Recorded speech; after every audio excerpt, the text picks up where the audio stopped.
Where we are at right now in the escalation cycle of domestic unrest is not good. And where we're heading next is even worse, which is why I'm sharing this information with you, because you need to be able to plan accordingly for what's to come. And we're going to talk about where we started, where we are now, and where we're headed, just so you're aware. I'll be referencing some notes down here in order to ensure I give you good information. Now, stage 1 of the escalation cycle of domestic unrest is actually low intensity dissent. And this includes your actually peaceful protests, where people still have a belief in the system and that it can resolve some of their grievances. But of course, we went far past that a long time ago. So then stage 2 is actually active demonstration. And active demonstration would include protests that are a little bit more emotionally charged. The language has changed, the events have changed, and of course, we know that things start to escalate. And because of that, police also enhance security. They start deploying more equipment and more officers in order to deal with a situation that might spiral out of control, but just hasn't quite yet. And of course, that has already passed as well. Now, stage 3 is flashpoint events. Now, these events include where the police and the rioters or protesters clash and begin to actually have violent altercations. And of course, that also mobilizes radicals who then show up and try to hijack these protests in order to turn them into something a little bit more revolutionary. And that's where things really start to spiral out of control. And of course, that's when the police start to deploy riot gear and tear gas. And that's where we start seeing fires in the streets and Molotov cocktails and all those types of things occurring, which has already happened. So what about stage 4? Stage 4 is retaliation escalation.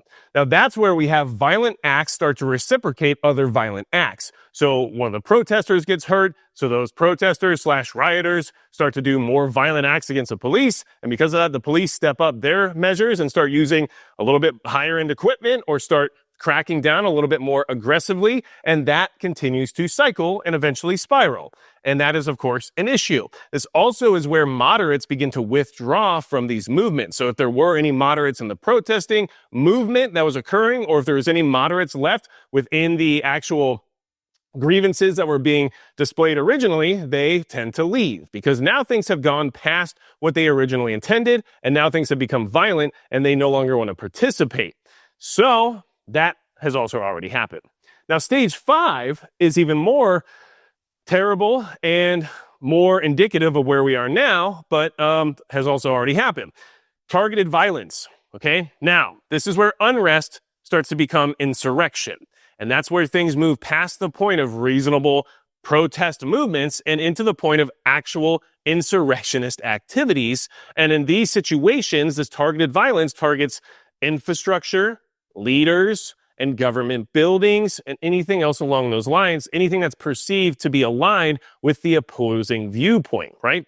Now, keep this in mind, this has already happened, and we're seeing it on a larger scale now. We've seen lots of situations where ICE facilities have been attacked. We've seen recent assassinations occur. We also know that infrastructure is always being targeted, but is likely to be targeted even further now because it's less secure than these leaders are now, based on recent events, and then these facilities are based on recent events. So the only thing left that's not going to have that level of protection is infrastructure. So make sure you're aware of that as someone who wants to be prepared, because it's likely to be targeted at any point in time, at least in my opinion. Okay. So that is the 5th stage, and we've already gone past that as well. And in a very egregious way here, just in the recent history, right? So where do we go from there? Stage 6. This is even more interesting, especially based on recent events. Stage 6 is competing narratives. Now, this is where each side starts to develop their own narrative or their own truth. And this is where everything starts going a little bit hyperbolic in the sense of what people believe and where they put their trust and how they interact with each other. And during this process, they also lose any trust in anything systemic. So this is basically going to be where you have people distrusting any authoritative source, you have people questioning any narrative that's out there, and you have nobody being able to agree on what's occurring, and the real issue is probably ignored. And I don't know if you feel like we might be at that point right now, or maybe even past it, but that's clearly something that has just recently happened in a very exaggerated manner. So this is something that you should be aware of, because that's stage 6, and we're literally there right now and past it. So, this is why I'm putting out this video, because Like, it's very concerning where we are on this escalation cycle. Like, it's not getting better, okay? And I think we've all witnessed this exact scenario occurring right this second based on recent events, especially surrounding assassinations and targeted violence. So, stage 7, authoritative suppression. Now, this is something that you can also say we're currently experiencing, which is why I'm so concerned, because really we just go to stage 8 before everything really gets bad. So stage 7, what is that? So authoritative suppression is where you have mass arrests occurring, or you have mass censorship, or things along those lines, right? And some would argue that some of the mass arrests we're currently seeing could be aligned with stage 7, depending on which point of view you have, right? So when you have ICE out in the streets making mass arrests, that could be considered part of this program, depending on which way you view things. And of course, you could say the same thing about what's occurring in other parts of the country regarding the use of law enforcement and cracking down on criminal activity. So that is already, to a degree, occurring. We also have the censorship issue, where we have people saying, hey, like, we need to worry about like this level of speech that's occurring, or who should be able to say what. And of course, that's been a contentious issue for a long time now. And we also know that we have social media and everything else that's coming out in the government saying that, they were influenced to act in a certain way regarding censorship and all types of things. But now it's getting even worse from other sides and other ways. And you can even apply this to some of the issues surrounding the burning of American flags and things of that nature at this point in time. So we are literally at the very minimum in stage 6 actively right now, with parts of stage 7 already coming to fruition, or already past stage 6 into stage 7. And in stage 7, when we're there, not only do we have those issues, but we also have a lot of the problem starting to go into hiding. Now, what I'm saying there is the fact that we have this crackdown from the authority, the mass arrests, the censorship, and everything else related to it, and the additional aggressive behavior from the law enforcement side, right? What that leads to is either restoration to a degree, where things actually start to improve, right? And you could say possibly might allude to places like Washington, D.C. right now, right? But the other side of that is that a lot of times it's because the threat itself or the issue that began this escalation cycle just goes into hiding rather than still actively participating in any type of unrest. And so even though restorative situations might occur, it might only be temporary based on the fact that there's just a regrouping occurring, right? And during this time, once we get to stage 7, it's very difficult for normalcy to ever return because things have gone past the point of reasonability. And if we're at stage 7, which in many ways you could probably say we are currently, then we have some big, big issues ahead of us in the sense of how we resolve this, because there's not many ways it can go, which is what leads us to stage 8. Now, I don't personally believe we're at stage 8 yet, but this is what's next, basically, because, like I said, definitely for sure in stage 6, at least partially in stage 7 right now. Stage 8 is not good. So what is stage 8? Consolidation or collapse. Like, that's the only two options once we get to stage 8. So what is stage 8 going to be like in that sense? So if you're going with the consolidation approach, that would mean that we have consolidated authority. So the government, law enforcement, the military, whatever it might be, consolidates its power and says, all right, that's enough. This has to end now. It cracks down on all the agitation and insurrectionist activity, and then brings order and restores law by being aggressive and cracking down, right?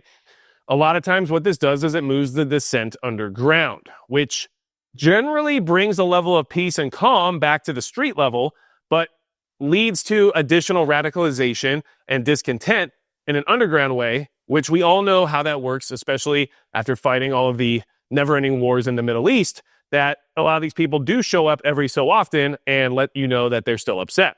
So that's what happens if the authority is consolidated. That's stage 8. But what's the other side of that? What about a collapse? So this would be a systemic collapse where everything just falls apart, okay? The rule of law becomes decentralized, and it only applies in circumstantial situations where people decide it needs to happen. And that's a very bad place for the average person, because the average person benefits from the rule of law generally because they can't take care of themselves when it comes to a lot of different functions regarding criminality. Yes, people like you and me, people watching this video, have a different mindset of, I need to take care of myself because I know I'm my own first responder. But the general public doesn't have that mindset, and they benefit from the stability provided by rule of law. And in this situation, it basically doesn't exist unless somebody decides within the moment that it needs to be applied, which we see happening all over a lot of our major cities right now already. But this becomes more widespread because of this decentralized situation that occurs during the systemic collapse, not to mention a byproduct of systemic collapse in the United States of America is likely to be civil war. And that's where people become aggressively discontent in their current scenario and decide to make a change one way or the other. And stage 8 often leads to some level of reform or regime change because that's basically the only way that there can be a resolution at that point in time. So that's why everything's very concerning right now, because we are, at least in my opinion, partially already in stage 7.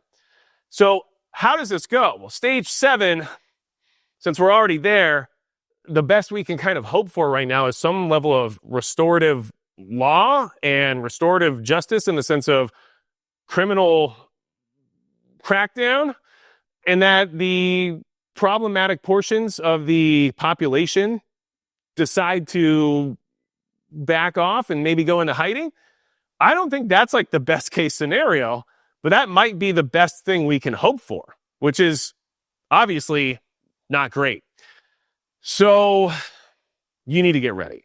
Make sure you're doing what you can to be your own first responder, to take care of you and your family, and to understand where we are right now. So that way, if things do actually progress to that stage 8, you already have an understanding of what to expect and what's likely to come.